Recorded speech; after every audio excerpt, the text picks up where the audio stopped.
Hey folks, welcome back to the Psychedelic Podcast. This is your host, Paul F. Austin, and today's episode is a deep dive into the cutting-edge world of ketamine-assisted therapy. And for this conversation, I sat down with Christi Myers, the founder and CEO of Flow Integrative, whose work is helping to reshape how we approach mental health treatment. And in this interview, we explore her fascinating journey from the high-stakes world of emergency medicine to becoming a pioneer in psychedelic therapy protocols. Particularly what we focus on is the neuroscience of ketamine and what that has taught us about the practical implementation of these treatments. And what's interesting about Christi is she's also developed a whole structure for how clinics can ensure that insurance covers ketamine therapy, especially if done in relationship with organizations who want to offer it to employees. And she actually helped to pioneer this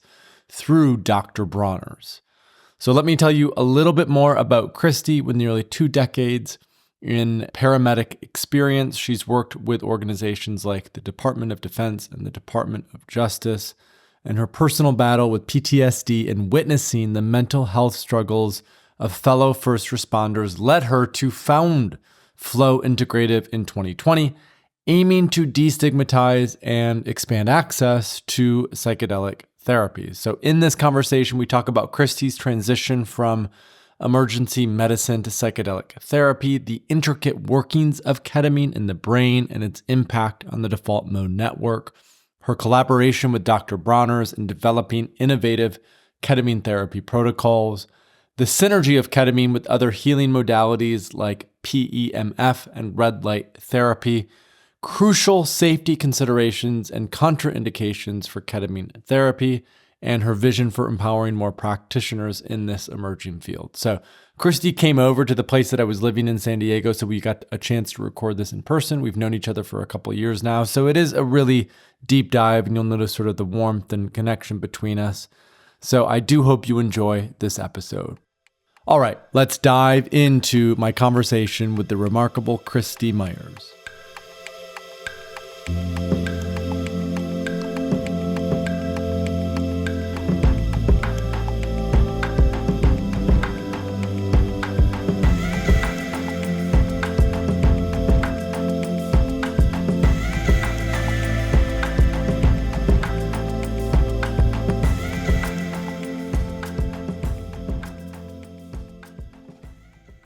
Hey listeners, welcome back to the Psychedelic Podcast. Today I am doing an in-person interview with Christi Myers, who is a friend here in San Diego. We met at the MAP Psychedelic Science Conference, I believe, for the first time, and then have had a few dinners together, and Christi was kind enough to provide me with my first ever IV ketamine treatment a few months ago in Encinitas at one of her clinics. Christi is the founder of Flow Integrative, has a background as an EMT and a professor, and is now doing some really pioneering work to establish rigorous and I would say rigorous and high integrity standards for the ketamine ecosystem, which at this point in time is incredibly important considering how popular ketamine has become over the last few years. So Christi, welcome to the podcast. This has been a long time coming, and I'm glad that we get to record this in person and hang out for a little bit. Thank you for joining.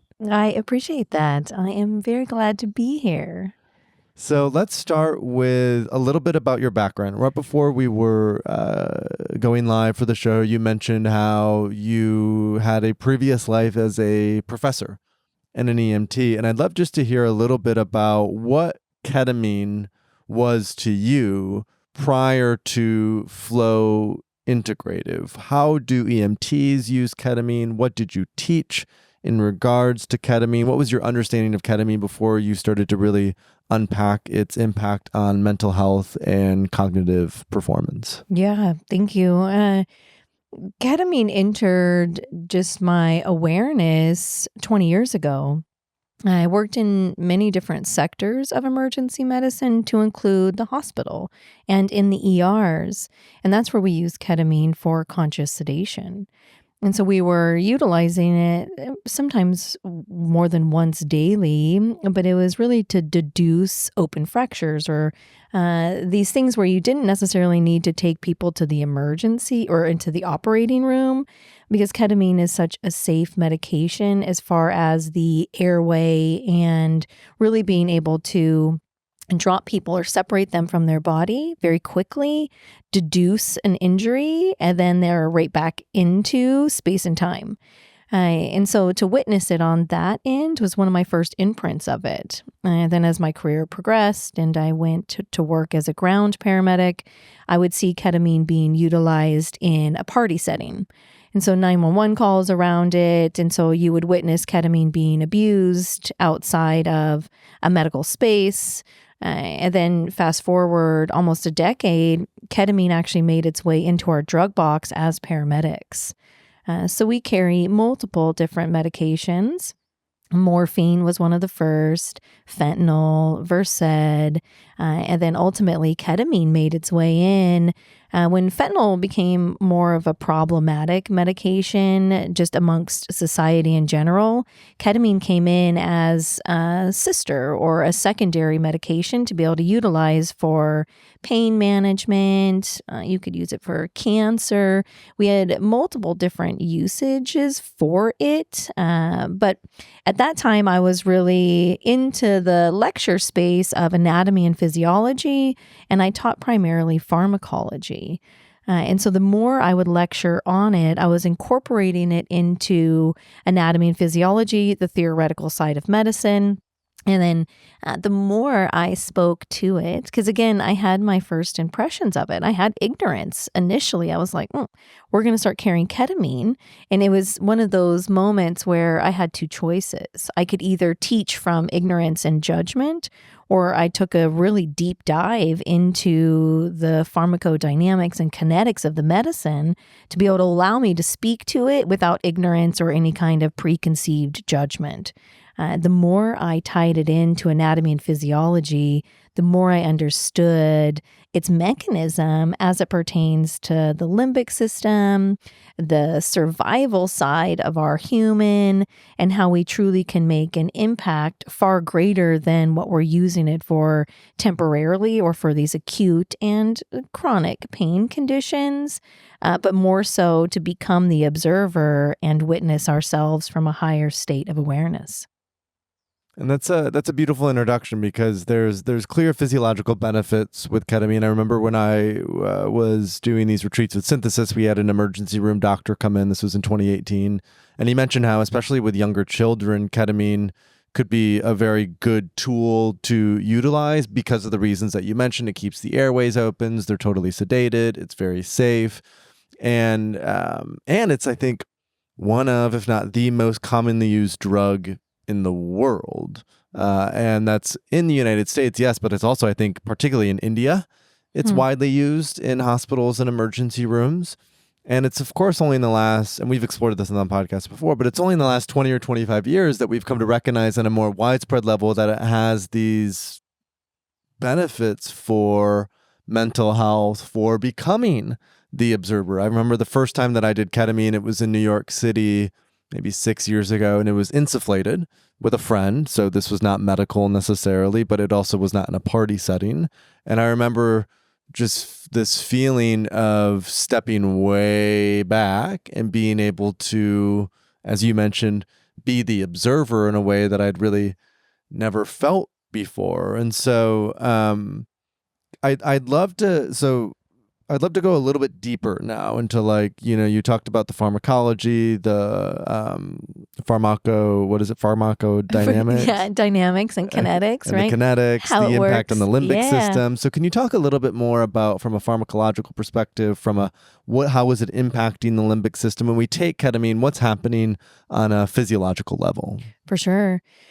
Well, this is where IV becomes important to delineate, because IV is straight to source. Meaning it's making its way directly into the bloodstream, and it's not having to get there from other routes of entry.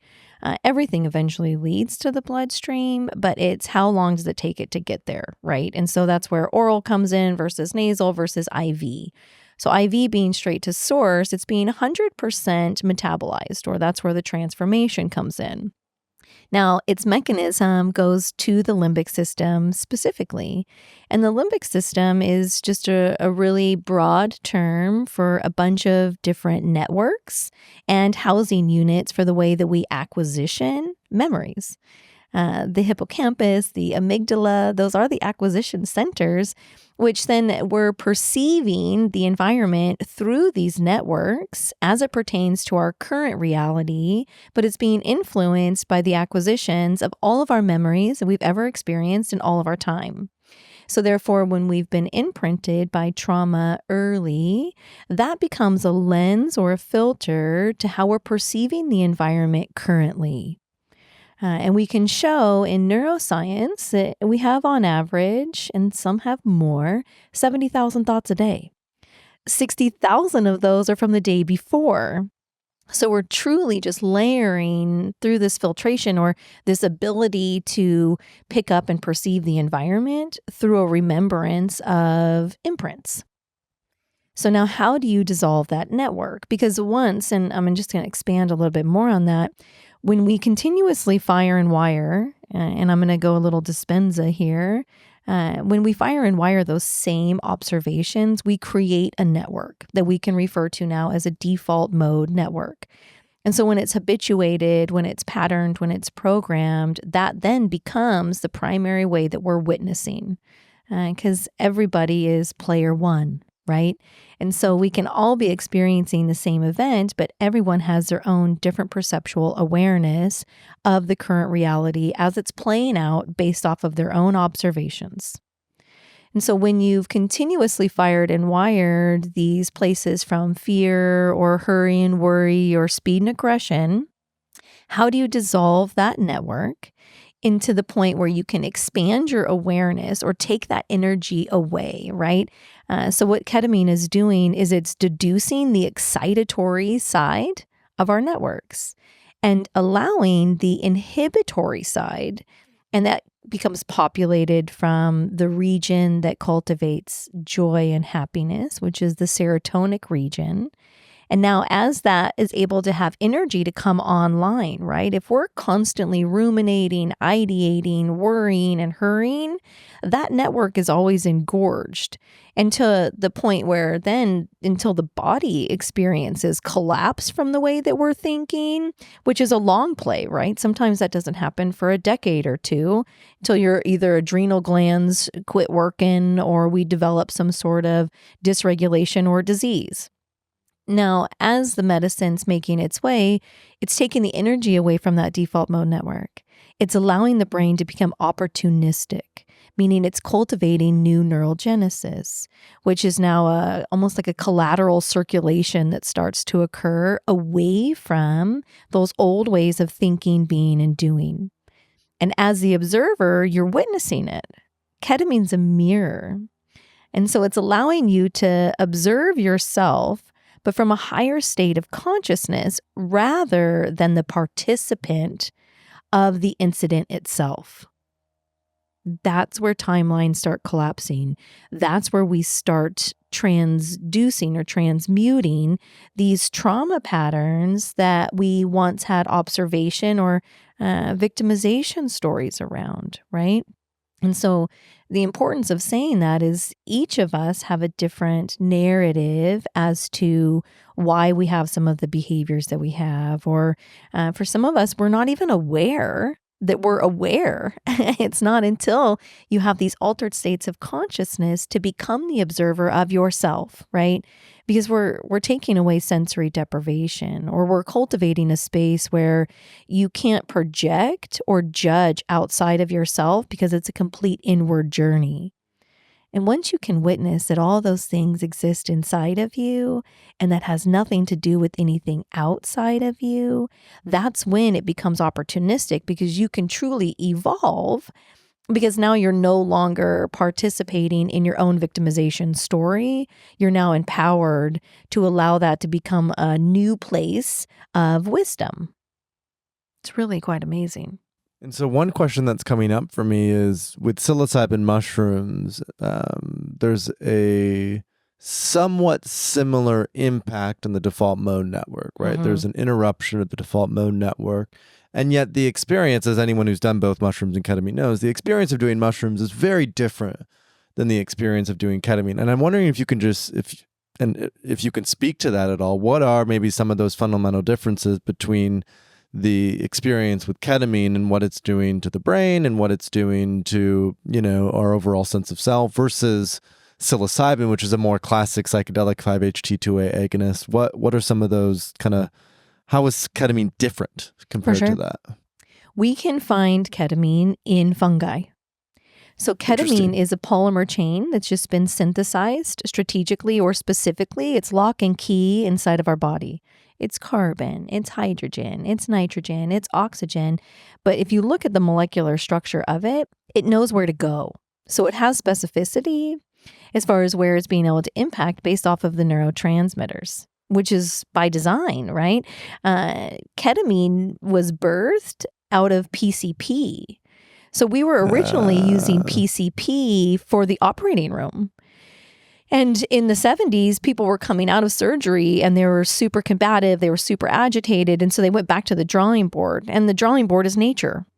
Right. And so then ketamine evolved from its initial imprint of what we now know to be DXM.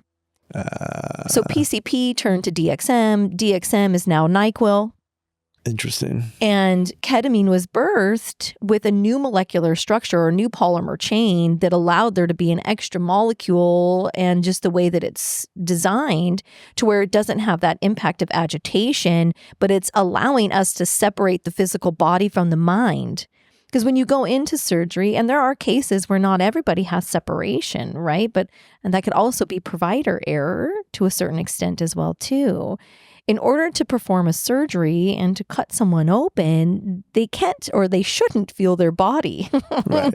And so we needed a medicine that creates separation. Well, if you look at the dosing, it's 3 to 5 times stronger than what we're doing in session. Right. And so we're using it, but we're using it in such a smaller or sub-anesthetic dosing that it allows you to still have connection as an observer rather than be obtunded. Now, psilocybin. What does obtunded mean? Completely blackout. Like disassociated, Oh, yeah. K-hole. Just completely. Okay. And not even K-hole. K-hole, and I would love to speak on that. It's emergence phenomenon, which means you're ripping the bottom out. Right. So when you give ketamine too fast or you snort a large amount, it's too quick of an induction. And so what you're witnessing is you falling through the depths of your own consciousness. And for some, there's some stuff that's been stored in there. And we can even go back as far as the cellular imprint of being in utero. We spent a total of 5 months inside of our grandmas. And just to contemplate that for a minute, right? So as a woman, I was born with 2 million eggs in my ovaries. They come online around 5 months in utero, which means my daughter was inside of me when I was inside of my mom. Never thought about it that way. So some of what we're clearing right now are the imprints of what was endured from the Great Depression, from the Dust Bowl. And I do believe that has complete connection to the scarcity that we're experiencing. I mean, look at what happened with the toilet paper crisis. Right. We start hoarding. So we're doing all of these old behaviors when we live in abundance, but that's a cellular remembrance that was imprinted into us molecular because we're made of water. Right. And so for some, what was your upbringing? If we look back historically in psychiatry, schizophrenia and its birth, I mean, there's a lot that we've had imprinted into us cellularly that is ours to clear, but it wasn't necessarily ours as an initial imprint. But when you rip the bottom out of the consciousness or that full separation of the limbic system, you can experience these holes or these fallings, which is also called emergence phenomenon in the medical community because we can't put language around it because it's theoretical and philosophical. Right. And coming to psilocybin, this is a non-linear, non-local mission, right? We're in an ascension. And so the linear model of Newtonian physics doesn't allow for the quantum realm of intelligence, which we can also show is very prevalent. Right. This is a consciousness mission. Right. And so with psilocybin indigenously comes from, the mushrooms are intimate to its region, which I do believe that they all hold different intelligence and different imprints of what they can do for us neurologically, physiologically, and psychologically, but they're being birthed in different regions. So and maybe as a life quest to go experience psilocybin from all the different continents would be amazing. That'd be interesting. That'd be amazing, right? Yeah. But because it's a fungal network, right, where psilocybin is working is its massive neural engorgement. Okay. What I mean by that is it's going in and it's bringing to life the entirety of the brain, or where that dosing can come online, right? Which is where we see the microdosing really doesn't have the visual effects as something that would be larger as a macro dose. But either way, it's still allowing perfusion to be engorged in the brain, where ordinarily, if we're running out of our default mode network, all that energy's in that network. So we don't have space for creation. We don't have space for contemplation and discernment, because we're so enmeshed in the current reality of the default mode network that we're just reactive instead of proactive, right? Or creating space and separation so we can pause and think before we just simply react. And for a lot of us, we're so enmeshed in the trauma that we're truly just pulling ourselves through space and time without the ability to visualize or to become present in the eternal now. So they have similarities, they have commonalities, but their imprint is different in the neurological side of it, or where the engorgement comes in. Interesting. Okay, so probably the most, from a professional perspective, Flow Integrative was started, remind me, 2021? 2020. Yeah. Okay, so, and tell us just briefly a little bit about Flow Integrative. How did that come to be? What is the mission of Flow Integrative? And then I'd love to hear you talk a little bit about your collaboration with Dr. Bronner's. Yeah. And kind of use that as a springboard to talk about what are these standards that we need to set from a ketamine perspective to ensure a safe, widespread acceptance of this medicine. Oh, I love that. Well, it was in the middle of COVID. Well, the start of COVID. I had just taken, so my work as a professor, I had just taken our program and put it completely online. We were one of the only programs in California that ran during COVID. And I took what was a hybridized program, a 9-month program. I was running 2 concurrently. But I transitioned skills. I transitioned lecture. I was running these paramedic programs out of my bedroom. Yeah. My theory is if you see a problem and you do nothing about the problem, you are also the problem. And right now I'm practicing walking the walk and talking the talk, right? So to fully embody that.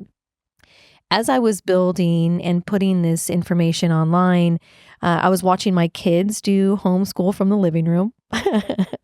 And so I'm lecturing in the bedroom, running these medic programs. The kids are doing, at that time, 3rd and 5th grade in the kitchen.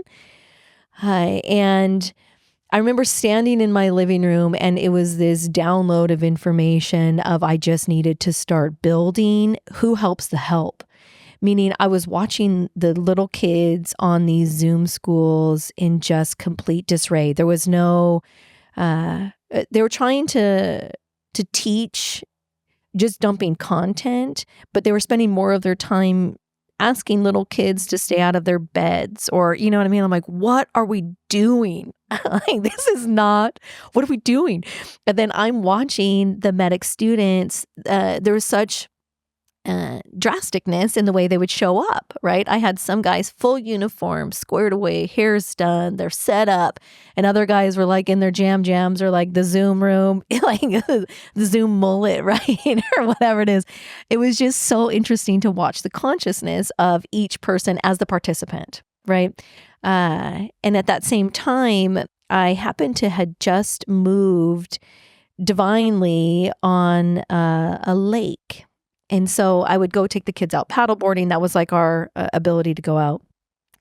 And as this download's occurring of utilizing ketamine to help the help, our suicide rates are astronomical. We're losing around 8 people a day to suicide in emergency medicine. Oh, wow. Yes. And I was watching the mental health crisis in the classroom. I was watching the mental health crisis. So this is all compounding of events. And the reason I bring up the paddleboarding is I was out paddleboarding with the kids. And I just so happened to live on the same channel as my medical director for the paramedic program. And I'm teaching ketamine at this point. I've now lectured on it for about 3 to 4 years in different iterations.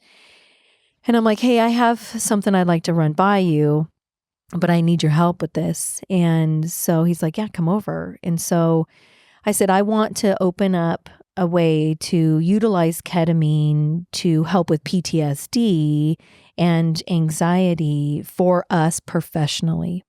How do we impact first responders and professionals, law enforcement and fire, utilizing ketamine? And it requires medical direction.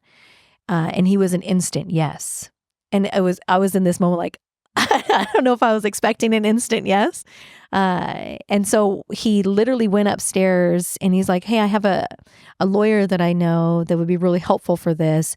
And he hands me a little piece of paper with his phone number on it. So I call it and it's his cell phone. It's like direct line. I was like, hello. So the universe, as I was given this yes, the universe just starts lining up and opening doors. Every phone call that I made was answered, and every build or every step of the way, it was just truly following the synchronicities and the mysticism of this universal mission. It is definitely being divinely guided by a force far greater than I. I'm just simply carrying it out, right? And learning a hell of a lot of lessons on the way. And so as we started building, or I launched in the middle of COVID. So I opened my grand opening was in November of 2020. It took me 6 months to truly build the policies, to build the protocols. I was so inspired from the divine and this energy that was flowing through me. I would work on it constantly. So if I wasn't lecturing or teaching, I was building these protocols and the entry mechanism of what now become flow. And I initially built the clinic. So I didn't realize the magnitude of what I was building initially because my focus was on the delivery. So Dr. Stroh and I started delivering the medicine, working with it IV and setting in parameters, right? Paralleling some of that, what I knew to be true for the way that we dripped medicine with ketamine in the field. And then developmentally witnessing those protocols and then making adjustments accordingly because we were truly, we're impacting consciousness. It's a non-linear, non-local mission. It's predictably unpredictable, and each person is the variable. Right? This is definitely not a one-size-fits-all model, but it has commonalities. And so as we were building, because I'm not a doctor, my background stems 25 years in emergency medicine. I'm very well versed in a lot of different sectors. And so where Dr. Stroh's, he's a 35-year ER doctor. So his intelligence is immense around just all of this.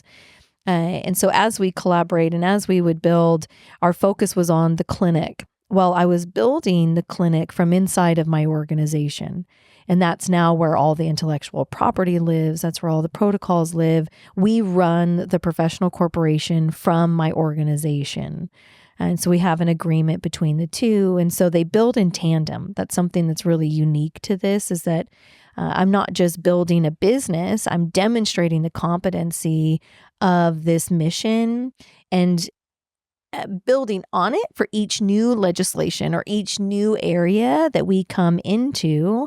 They build in conjunction of each other, which is really beautiful because without one, it doesn't have the other. And without the other can't sustain, or it would just require us to shift completely, right, to a whole different model.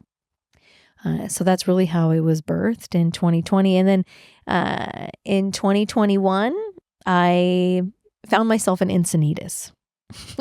Like you had moved there by this point? Just the business just had moved there. Okay, Yes. moved there. Yeah.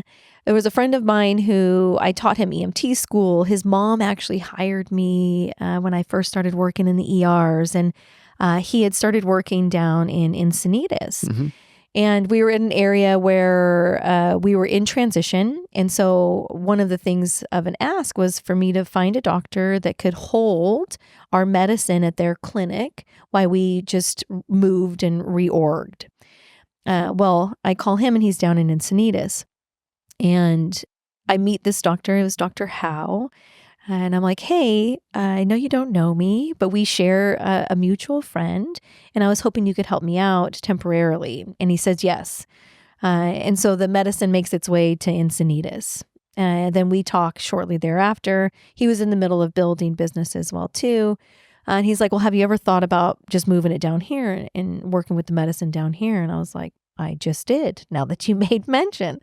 So I come down to Encinitas. And now I'm commuting. So I'm living up in Redlands and I'm driving 5 hours a day, 2.5 hours one way. And I did that for about a year. Well, in 2021, my phone rings and it's Bronner's. And so they come, this is like one of the greatest honors. I still remember standing there answering the phone, and it was the opportunity to pilot. And so Anthea also came online right around that same time. I was connected. I just sent an inquiry online like, hey, I would love to be part of this mission. And what does this look like? So now we're building conversation. Well, one of the things I really do appreciate doing and am pretty good at is beta testing, is piloting, because it's medicine in motion. And that's what I'm really good at. And so we launched at the beginning, January 2022, as the first employer-driven benefit to cover ketamine infusion therapy to not only every single employee, but all of their families. Wow. Yeah. And Dr. Bronner's covered 100% of 100%. What does that mean, 100% of 100%? So as insurance coverage goes, employers can pick the percentage of the coverage, which is why you'll see like Blue Shield 70 or Gold 80 or whatever it is. And so they covered 100%, meaning they're paying for everything and they're paying 100% of the people, meaning there's no discrimination. Because if you also get closer into insurance, you'll see that there's discriminating factors or things that don't qualify you, even though it's in the fine print. Right? So to cover 100% of 100%, well, that's where Anthea comes in as a third-party administrator, so that it separates Dr. Bronner's from knowing it's the HIPAA side of it, right? It's the confidentiality side of it. And so now we're building with Anthea, serving Dr. Bronner's, but now we're building the protocols and the delivery and all of the legal side of this to meet an industry standard for psychedelic insurance. Amazing. Truly amazing. And so I really just dug in and to build out the algorithm to this protocol to include integration. What does it look like for the preparatory sessions? And then how to flow with the medicine as a progressive means and the timeline associated with it. You look at the Journal of American Medicine, and one of the first protocols put out was every other day for 2 weeks, which that's heavy. For IV ketamine. Oh, yeah. That's very heavy. Yeah, that's a super lot. It doesn't give you time to integrate. Now, with that being said, they still showed significant improvement or deduction of major depressive disorder. But if you look, they also categorically had the same DSM. They had the same diagnosing, the same close to, if not the same BMI. And so there was no fluctuations, right? How do you take somebody who's a 90-pound female in their 60s with major depressive disorder, and then you're now running the same medicine on someone who's in their 30s, overcoming addiction and transcending alcohol, and perhaps has a pharmaceutical relationship, right? So that's what I mean by the 100% of 100% allowed us to see how this medicine impacts the different body types, the different diagnoses, the different relationships with their stories, the relationships with pharmaceuticals and outside substances. So we really accounted and paid close attention to that as we were building our protocols. And so that's now what has been put together as an amazing infrastructure to empower practitioners that are interested in working with this medicine. How do we implement that to where they have the guidelines, but there's still autonomy? Because at the end of the day, Paul, everybody's practicing. So we call it the practice of medicine. And some people that rehearse the same skill over and over are damn good. And so some doctors definitely are more qualified or have shown better outcomes than others.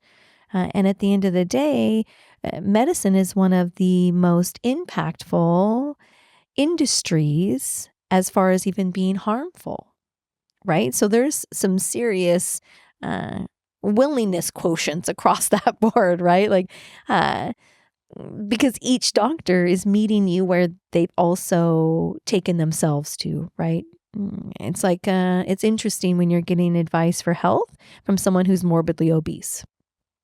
It's very fascinating what we are just cultivated in this industry as healthcare. And we lost a lot of trust in medicine over COVID and these last 3 years. So really the other side of this mission is how do we empower practitioners to then build trust again with the people by delivering this medicine to impact their consciousness. And as a byproduct, we're reducing suffering. And what I'm hearing in this is like practitioners really, before they administer ketamine treatment, because it's still a fairly new treatment modality, they really need to go through the experience themselves. They need to learn and understand what it means to be the observer. The protocols that you set up allow them, empower them to do that, because the healthier these practitioners are or become, the greater space they can hold for the various types of clients that they're working with, because they're essentially able to hold a lot more of that complexity. And this is what we even emphasize with our own practitioner training program. Our first agreement, we have 5 agreements. Our first agreement is you have to walk the walk. Yep. You know, you really have to traverse this territory yourself, so you know, or at least have a sense. You can't know everything, obviously, but at least you can have a sense or a glimmer of understanding of some of the trials and tribulations and challenges, but also the sort of peak experiences and the bliss and maybe even the mania that people will experience. And then how do you hold that and contain that from an integration perspective to ensure that it doesn't overly destabilize them, and they can actually sort of move forward with it in a very tangible and productive way. Exactly. Right? And what I'm also hearing, and I want to get into the specifics of the protocols, because I think that would be interesting, because with, for example, Johnson & Johnson has the S-ketamine patented thing where I think you have to go into a clinic, you have to apply it in a clinic in order for health insurance to cover it. Their profits and revenue are absolutely skyrocketing. And it's interesting because, not so coincidentally, ketamine HCl has also started to become slightly more difficult to access. So that's one interesting kind of, the FDA made an announcement, I think it was about 4 or 5 months ago, that warned people about generic ketamine and off-label use. And then And so that's that protocol for the Johnson & Johnson. Then you have the MDMA-assisted psychotherapy protocol, which MAPS uses, which is 3 MDMA sessions over 12 weeks. There's prep and integration, psychotherapeutic prep and integration support within that. And then with CAP, ketamine-assisted psychotherapy, Phil Wolfson, who wrote the ketamine papers, talks about his protocol, which I think is something like 5 or 6 sessions over a period of maybe 2 months, something like that. So I'm curious, when it came to your protocols and what you were establishing, A, generally what are they? So what did you develop for Dr. Bronner's? And B, what was maybe the difference, if any, between the protocols that practitioners go through compared to the protocols that just people who are struggling with depression or addiction might utilize to heal with ketamine treatment? For sure. It's developmental. So ketamine-assisted psychotherapy, for example, ketamine can be used as a lubricant. And I do see CAP as a beneficial with lozenges or even nasal spray, not S-ketamine, but hydrochloride, to be able to allow people to unfold, to tell their story. So if you've never addressed your trauma, if you still get choked up, even making mention of the magnitude of what was experienced at some point in your life, then developmentally, a ketamine-assisted psychotherapy can be helpful if used in small dosing. And the reason I say that is because we can show that if you're retelling your story in an altered state of consciousness, you're going to deepen your network to that victimization story. And we can also show... It's like a sword that cuts both ways. Yes. And so even though it's giving you permission to conversate around it or to feel safer in your body, because, I mean, if you've ever had to tell your story and it's heavy, right, you'll start trembling, right? I mean, we start doing the natural behaviors instinctually to get trauma out of the body. And so not only are you fighting this ability to quiver, shake, and cry or be raged or whatever you're experiencing, ketamine in small doses will allow that to exit the body with a little more ease and grace as you're telling your story. But how long can you keep telling that story before you start entraining it deeper, utilizing this new neural genesis? Because now you're just embellishing the story. And I don't say that to deduce it at all, right? Because we can show that every time we tell our victimization story, it's embellished by 50%. So now we're conjuring. Whereas to utilize the IV side of this, our mission is to go within. I truly do believe that we are the answer and we are the problem. And the medicine meets each person where they're ready to be met. So with traditional therapy, and this is obviously just my opinion of it, not in all cases, but sometimes it can be too extractive. It's harmful. It's too much too soon. Meaning I, as the observer and as a trained practitioner, can see when you walk in that you're crippled by anxiety, this, and this. So by me extracting information from you or pulling out trauma that you're not ready yet to even have conceptual awareness around, I'm causing harm. So for the way that we're working with it, it's developmental. Your first session, not only is the medicine introducing itself to you, but you're also introducing yourself to your nervous system from a completely inward perspective. Now you're able to answer some of those questions, right? Because people ask often, like, how should I prep? Or what does integration look like? And it's like, well, let's get you with the medicine first, because it's not until you ask yourself the question, what do you want? And after you have this experience, you're like, well, Christi, I know now that I don't want to drive home with my husband. Or you pay more attention to even how you get to the clinic. You pay attention to how you come home. As a mom, if you're sitting with this medicine and you go home, or as a wife or whomever, and you go home and see your immense amount of chores and that the floor is dirty and you still got to do dinner, you may want to consider an Airbnb after the medicine so that you don't have to be responsible for anybody but yourself, and you can actually take time to process. And it's not until after those first sessions that you're like, okay, I get it. Now I know what I want. Because we can set intentions. Intentions require us to pay attention. And then ultimately, it's no tension. It's the act of surrender. Because you're witnessing those cognitive strongholds as well, too. People still holding on. And it's the allowance of softening into your own essence that you then create more separation. And in that separation, you now have greater observation. People can override this medicine with cognitive strongholds, for sure. And it's not about increasing the dosing. It's about becoming aware of the strength of your nervous system and how powerful the mind is as it pertains to altered states of consciousness. And so with ours, I mean, we do prep sessions beforehand. We're doing our intakes and our diagnosing because that's also part of the requirements, right? Which is interesting because it's creating still labels. If you look at diagnosing, it's categorically based off symptomology, which is being made up, but it's being put together so that there's structure, so that we have codes to create billing. And it's still through the lens of the observer.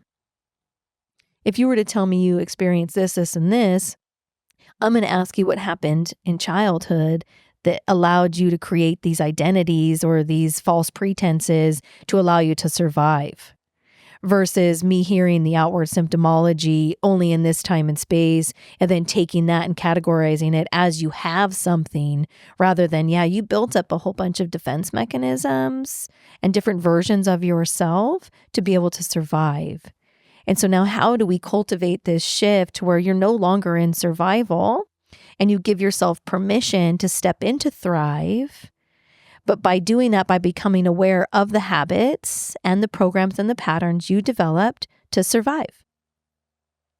So this medicine allows for an inward perspective without anything influencing it other than frequency and vibration, to be able to open you up cellularly, to be able to witness and observe the things that are going on inside of your own mind movie. And then having a safe container to express it afterwards, if you can even put words to it. Integration just means you're putting it into motion after the mission, right? The real work comes in of what you're going to do with that information. You can have all the awarenesses you want, but if you're not actually acting upon it, if I see that I need to soften, if I see that I need to do these things, but yet I'm still going home super rigid and I'm still reactive and disruptive, then I'm truly not doing the work. And that's where people start putting a lot of pressure on ketamine, as if it's going to do the work for you. It's a catalyst. It's a lubricant, as you mentioned. Yes, it's opportunistic. Right. Yeah. And then it's where you place that intention. So what I'm hearing a little bit is the MDMA-assisted psychotherapy protocol for PTSD, the CAP protocol, the Johnson & it's very much a top-down protocol. And what you've created and what you created for Dr. Bronner's and for that is, it sounds like it's much more emergent. It's much more, based on the truth of variability and personalization and where the client is at and the different sort of flavors or nuance of what the client may be going through, rather than saying this is the protocol to one size fits all. Let's just put everyone through this. Would you say that's accurate? Yes, and very well said, Paul. Thank you. Yes, exactly.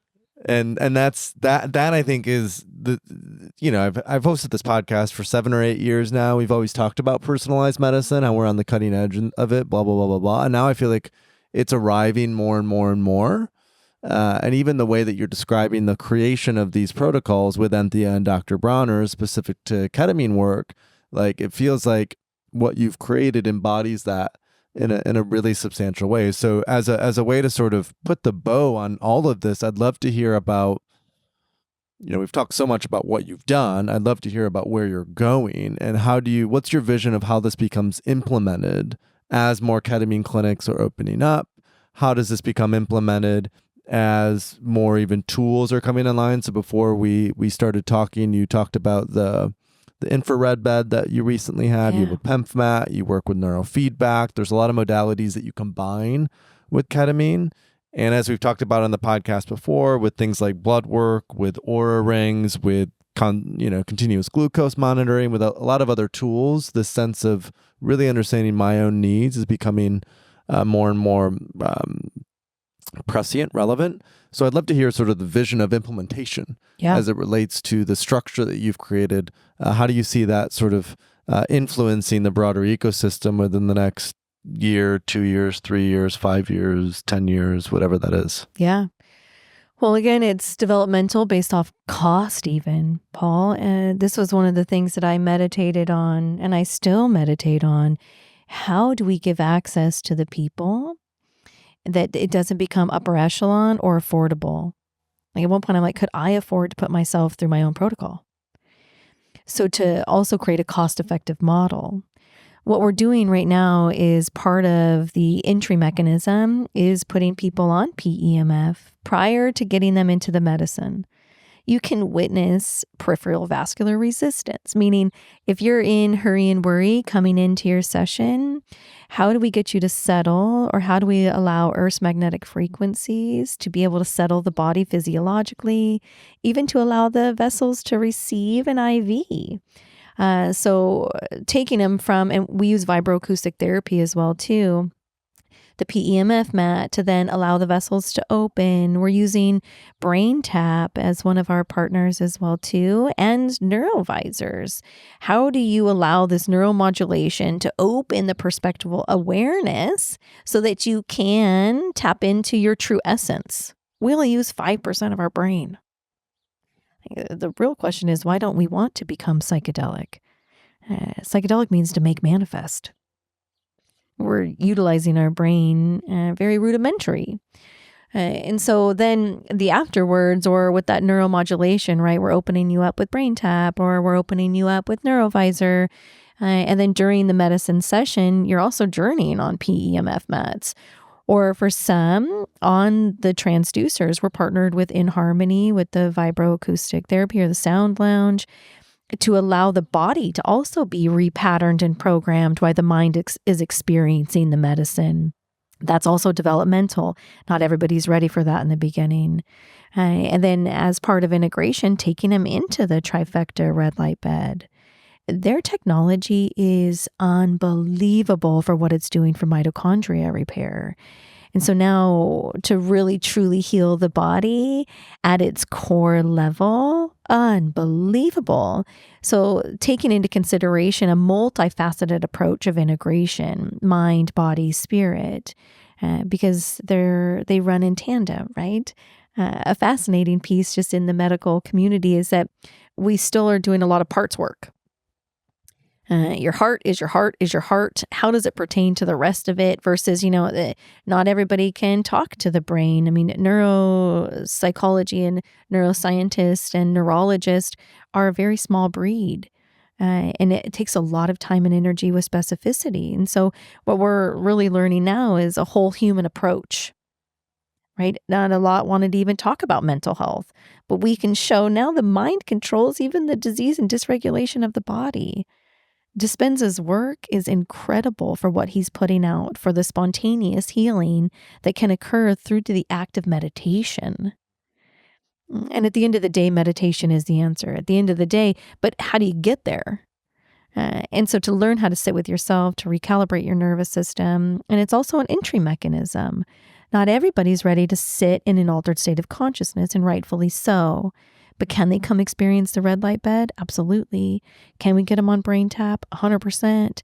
Vibroacoustic therapy is developmental because you're working them into not only trusting the practitioner, but you're also allowing them to experience these healing modalities without having the nervous energy around psychedelics, because there was a lot of propaganda that imprinted a large community thinking that drugs are scary. But in reality, we are the drugs. There's more DMT latent in all of our bodies than in all of the ayahuasca we could harvest, or all of the psilocybin. We are DMT naturally, and it's a latent system. We're just waking it up. And that's true of our endocannabinoid system. That's true of, Dennis McKenna is probably he has a quote that goes something along the lines of like, the prohibition of drugs is so ridiculous because we are ourselves made of drugs. Yes. And we're all Schedule 1s. Basically, at this point, we're all for more reasons than just that. So implementation looks like, what are stepping stones that people can take, whether it's the Brain Tap, the Neurovisor, the red bed, the PEMF mat. We talk about cold plunging and sauna. We talk about even float tanks. There are ways to sort of step slowly into working with something like ketamine. And because it's legal and available now, the opportunity for widespread implementation of a very safe and well-known substance is happening. And we're basically at time. And one thing we didn't get so much into are some of the risks and concerns. So I'd love if you could just spend a couple minutes on that as ketamine is becoming more widespread, more accessible, more available. we're recording this in March 2024. What are some of your observations about maybe some of the risks or challenges that are starting to present, and how do we navigate those? For sure. Well, it's the initial intakes. So just ensuring that people are safe in their current state of mind.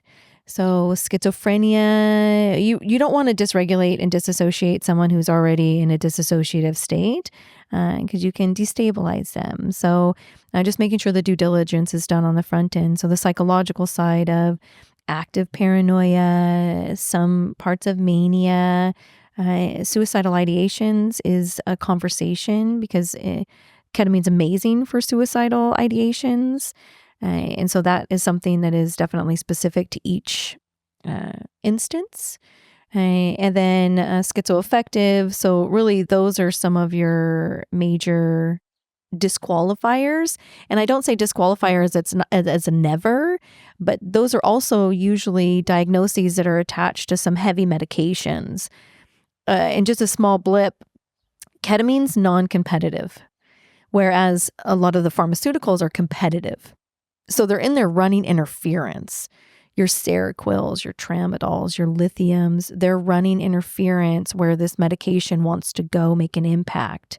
And so if you have these cognitive strongholds and pharmaceutical strongholds, especially decades of usage, then ketamine's not going to serve its purpose to its highest and greatest good, regardless, because those medications are in there as blockades to make this impact of where the medicine can truly come and make a difference. So that's something as well, too, that we've taken into consideration is the pharmaceuticals that are a no-go. And that's also a conversation of how to titrate, or having a bigger conversation with psychiatrists and who's prescribing, and so it goes. Then the other side is medically. This medicine's excreted through the kidneys for IV specifically. So if you have acute or chronic renal failure, it's not a disqualifier, but it's a relative contraindication, meaning we're going to go get additional medical clearances. So now we're talking to your primary care physician. We're talking to outsides that's going to give you clearance. We have people that have one kidney that do amazing with this medicine. So it's just these additional safeguards to make sure that we're not having any kind of harm. And then, of course, how do you hydrate on the back end so that the kidneys are getting flushed after the medicine? Sometimes the macular side of this, so it can, in some cases, cause intraocular pressure, seen more in pediatrics and in the operating room, but it's still a safeguard. So we're checking eyes as well, too. So there's only a few things really medically. Uncontrolled high blood pressure, because you're going to see a slight raise just because your kidneys are processing the medicine. But otherwise, it's a really safe medication. And theoretically, if you're here, you already know why, right? And so it's the courage to come and sit and go within, and then to cultivate evolution of your ideal self, which all of us have, right? And it's giving you opportunity. That's what I really, truly, ketamine's not only a mirror, but it's opportunistic. Yeah.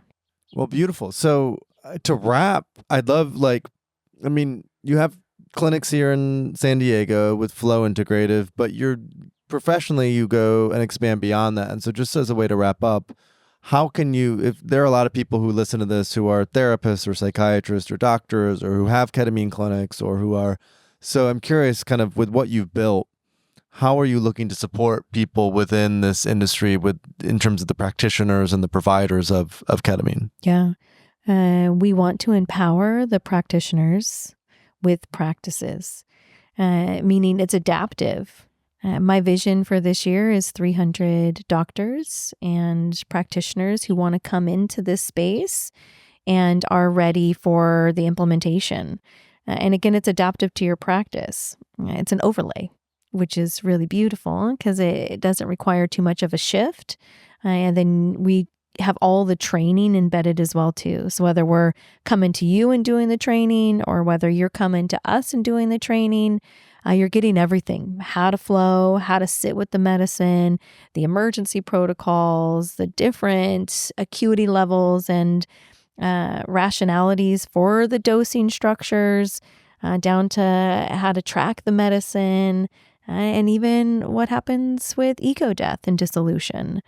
So you're getting truly everything for training, everything for implementation, and it's above board standards so that you have safety in the risk management side of this as well too.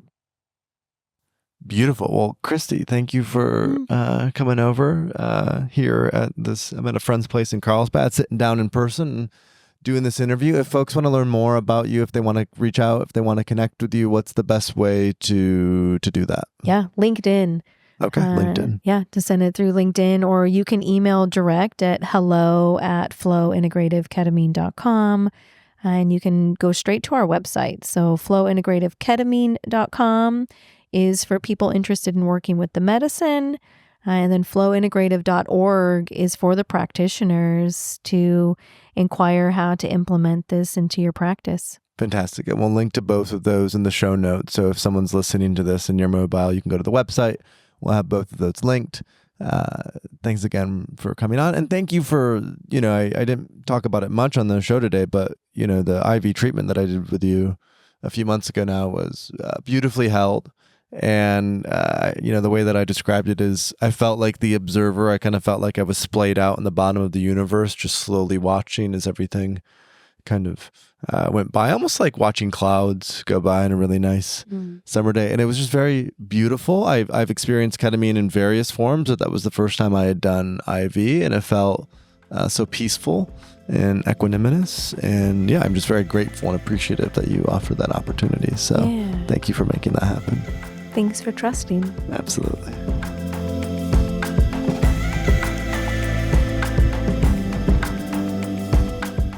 Hey listeners, Paul here. I hope you enjoyed our episode today with Christi Myers. A quick reminder to head to the link in the description of this episode to see the full show notes and any of the links that we mentioned in the episode. We'd love to know what you thought of the conversation. And you can let us know in Third Wave's community, our free platform where you'll find support, discussions, as well as educational resources and providers across our global ecosystem. You can sign up for free at community.thethirdwave.co. Make sure to follow the Psychedelic Podcast wherever you get your podcasts so you never miss an episode. And if you found this episode to be inspiring or helpful, please consider leaving us a review and sharing it with a friend. Thanks for tuning in, and we'll see you next week.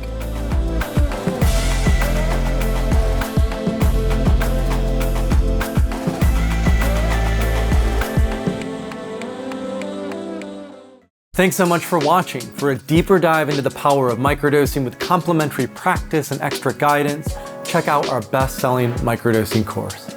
It's a science-based protocol with dozens of best practices so you can customize your protocol to your unique needs and goals.